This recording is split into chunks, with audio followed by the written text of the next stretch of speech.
Good morning everyone. আজকে হলো শুক্রবার আর দিনটা এখন থেকে শুরু করব। ছেলে গেছে অফিসে আর আজকে আমি ওকে আর টিফিন বানিয়ে দিইনি।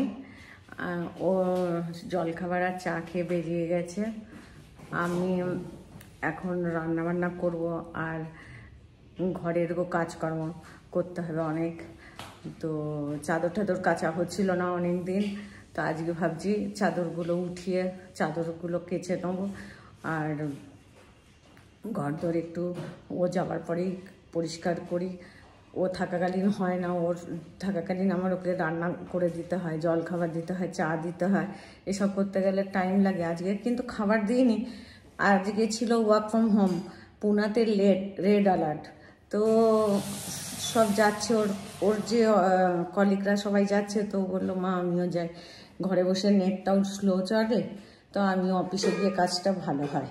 আমি বলছি যা। তো আমার আর মানে লাঞ্চ ওকে প্যাক করে দিই, সেটা আর দেওয়া হয়নি। এখন আমি ঘরের কাজকর্ম শুরু করি, সব ঘর একটু টিপটপ করি, ভালো লাগে। সকালবেলা এইটা করে নিলাম, তারপরে রান্না, তারপরে পুজো, এইসব করি। তো এখন শুরু করে দিই কাজ। এই চাদরটা 12-13 দিন হয়েছিল পেতেছি, তার বেশিও হতে পারে, 15 দিনও হতে পারে। তো এখন চাদর পাতলাম, কি করব আর শোয়া যাচ্ছে না, ভালো লাগছে না। আর ঘর দোরও ঝাপার ঝোপার হয়ে গেছে, বেডরুম। চাদর পেতে নিলাম ভালো করে টান টান করে, আর পরিষ্কারও করে নিলাম সব। আর কি বলবো, ফ্যান চালিয়ে লন্ডির মতন, মানে 2 দিন অন্তর কি 3 দিন অন্তর কাচা হচ্ছে, কিন্তু ও শুকাচ্ছে না। তো আজকে আবার আমি বললাম উঠিয়ে ফেলো, এবারে ফ্যানটা চালু করে একটু চেয়ারে টিয়ারে দিয়ে দিই, কেন এখনও স্ট্যান্ড কেনা হয়নি। আর বলছে কি আর কিনবো না, বাড়ি ভাড়াতে থাকি, কত জিনিস বাড়াবো, এরকমই ম্যানেজ করো।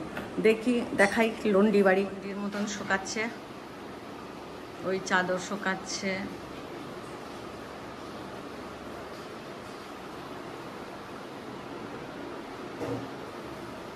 ভাত বসিয়ে দিয়েছি, ভাত হচ্ছে, পুজোটা করে নেবো, তারপরে রান্না করব। আর একদিকে কাপড়ও কাচতে দিয়েছি, দেখাই। কাপড় ড্রেন হয়ে গেছে, এবারে জল ভরে আরেকবার ঘোরাবো, তারপরে গিয়ে স্নান করতে যাব। কি করছো এখন? ওই তেঁতুল আমার আছে, একটু ভিজিয়ে রেখে দিয়েছিলাম, একটু তেঁতুল দিয়ে না এই তেঁতুলের বাসনগুলো মাজছি, তাহলে এই চকচক করবে না, তো নোংরা হয়ে যায় না এগুলো, একটু চকচক করা যায় না।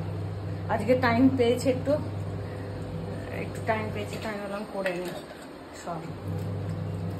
আমার পুজো তো আগেই করে নিয়েছিলাম, রান্না বেশি ছিল না, ভাত ডাল আর পেঁয়াজ শাক আলু দিয়ে ভাজা, তরকারি মতন ভাজা না, তরকারি মতন করেছি। আর কালকের মূলোর তরকারি আছে, ওটা গরম করবো, ফ্রিজে আছে। এই যে ডাল হয়ে গেছে,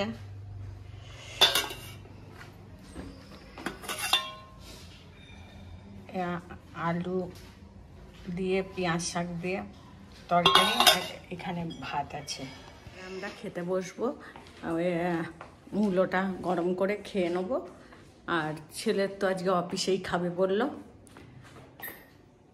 আবার বিকালে চায়ের সময় দেখা হবে। এখন আমি সিরিয়াল দেখবো। আজকেও তাড়াতাড়ি এসে গেছে, 6টার সময় এসেছিস না? তো চা আমি বললাম একটু শুতে দে, এখনই উঠবো না, 6:30টায় উঠে চা করবো। তো চা করে নিয়ে এসেছি, চা খাচ্ছি এখন আমরা। আজকে বেডরুমে, আজকে আমাদের বেডরুমে খাচ্ছি চা, ডিফারেন্ট রুমে। হ্যাঁ, সকালে তোর বেডরুমে খেয়েছি, আজকে আমাদের বেডরুমে। বাইরে ঘরে কিন্তু মাছি নেই, ওই ধোঁয়া দেওয়াতে ধূপ দিয়েছি না, ভালো স্মেলও আসছে। তোর ঘরেও ধুনো দিয়ে গেছি, ওই ঘরেও দিয়েছি, তো এখন মাছি নেই। সকালবেলা খুব থাকে, ওই ঘর মুছতে এসে সব কিছু খুলে দেওয়া থাকে না, তো খুব মাছি, বাইরে ঘরে বসাই যায় না তখন। তো চা খাই এখন না? হ্যাঁ। কি হচ্ছে আজকে তোমার ফেভারিট? তুমি তো বাইরে খেতে দিই না আমি তোমাকে, তো 2-3 মাসে একবার বানাই এই পানিপুরি পুরি। পুরি। আমার দিদি এসেছিল তখন বানিয়েছিলাম, বড়দি, সেও হয়ে গেল অনেক মাস, না এপ্রিলে করেছিলাম, তো এখন আবার করছি। রোজ হয়ে ওঠে না, এটা রোজ খাওয়াও ভালো না, মাসে 2-3 মাসে একবার ভালো করে খেয়ে নাও ব্যাস।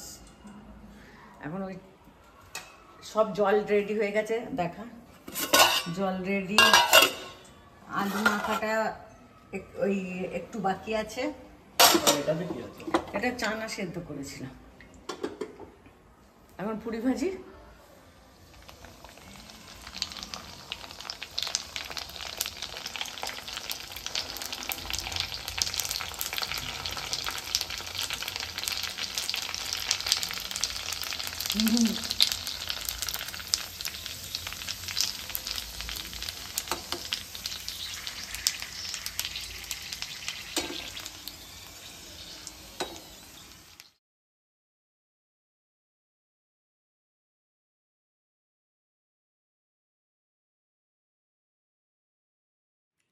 সন্ধ্যাবেলা চা খেলাম আর রাত্রিবেলা ফুচকা খাওয়া হলো, ফুচকা বানানো হলো, ফুচকা খেলাম।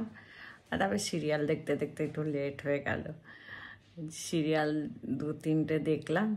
আর তারপরে এখন রাত্রি 11:30 বাজে, বড় ছেলের সঙ্গেও কথা বললাম, বললে দেরি হয়ে যায় রোজ রাতে। তো ভিডিওটা ভালো লাগলে কমেন্ট, শেয়ার আর সাবস্ক্রাইব করতে ভুলবেন না, আর লাইকও করবেন, সাবস্ক্রাইবও করবেন। Good night, bye bye.